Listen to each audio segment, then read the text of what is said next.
Hey everyone, and welcome back to my Lilac Hill. So today I am starting microgreens for the very first time ever. I have watched Spring Hill Farms YouTube channel quite extensively over and over and over on her how-tos, so hopefully I can kind of follow what she did and not mess up too much. But I'm just going to show you what I'm doing. Again, I've never done this before, so I'm not an expert, and I'm probably going to make mistakes, but I'm going to bring you along so that we can see how I do with microgreens. Okay, so right now I am just soaking my Terra fiber mat in water until it's completely soaked. I'm not using soil, I'm using a Terra fiber hemp mat. This is what Patty at Spring Hill Farms uses when she does her microgreens.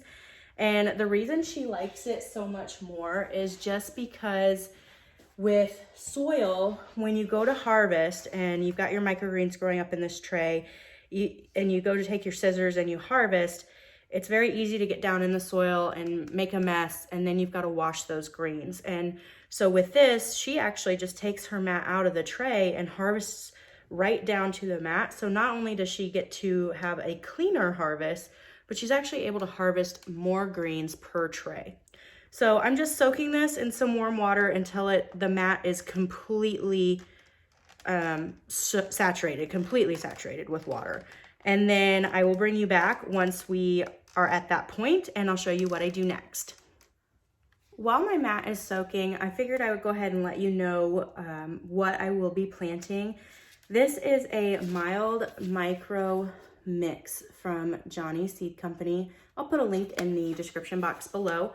I'm going to do 45 grams of these, and so I've got my kitchen scale here. And what I'll do once I get ready is I'll turn it on. And so it's already tared because I just did that. But you'll put your, let's say that we're not tared. So if you were to just turn your kitchen scale on and you go to put your receptacle, whatever you're going to pour your seeds into, you put that on the scale.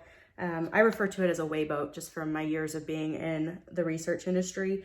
But you will then tear the scale again so that you're starting at 0. So anything you add in, you're actually weighing what that is and not your container.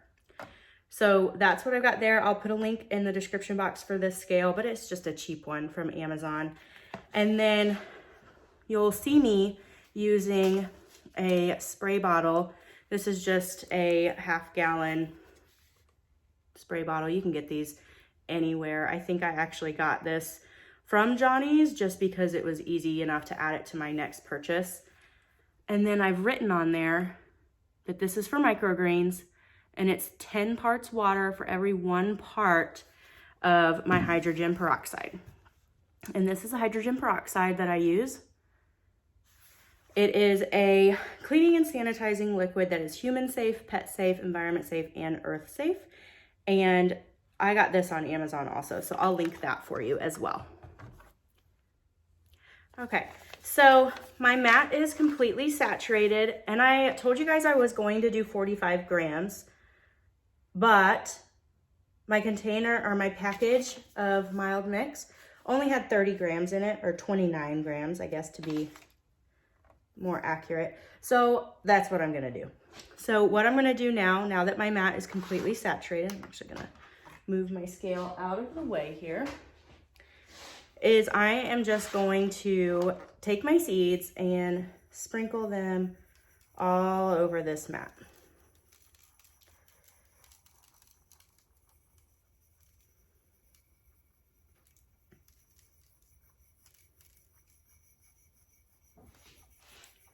And you want to make sure that you're being fairly even. Doesn't have to be perfect, but you don't want a huge clump of microgreens and then a bare spot right next to it. So you want to be as consistent as you can. So now that those are all spread out on my mat, what I'm going to do is I'm going to take my hydrogen peroxide solution and I'm just going to pump it up a little bit. And what this does is it kind of prevents any mold or any fungus from starting, and just keeps your tray really, really clean so that you have healthy microgreens. Okay, so what I'm gonna do is I'm just gonna start by spraying around the edge. And then I'm just gonna kind of zigzag back and forth in the middle. And you've already saturated your mat, so you're not necessarily doing this to add moisture, you're just doing it to keep things clean. So you don't have to spray a whole lot. And now what I'm gonna do, I've gotta move the camera, but I'm gonna take you over to my growing station and show you what I do next. So I have just a wire shelf set up in my kitchen, and you can kind of see I've got some grow lights underneath each shelf so that once these are ready for lights, I do have them set up and ready to go. I do also have my heat mat here. But what I'm gonna do is I'm just gonna set my tray here, and I'm gonna take another tray and set it over top. Now this tray does not have any holes in it. This white tray also does not have any holes. But the tray that we set our microgreens in does have holes so that you can bottom water. Bottom watering is gonna be very important. With such tiny seeds, you don't wanna displace them, and you really don't want your microgreens super wet. So what I'm doing is I'm putting this tray over top, and then I'm going to put a couple of weights. Because we're not growing in soil, I really want the seeds to make good contact with that Terra fiber mat. So I'm just gonna use some of my old weights that I have to hold this tray down over top of those seeds so that they get really good contact with that Terra fiber mat. And the reason I'm putting a tray over top is to do what is called blackout. Blackout is going to mimic what the seed would go through if it were in the soil and covered up by a thin layer of soil. That way the seed knows that it needs to sprout and it needs to grow and reach towards the light. So this is really gonna help with germination.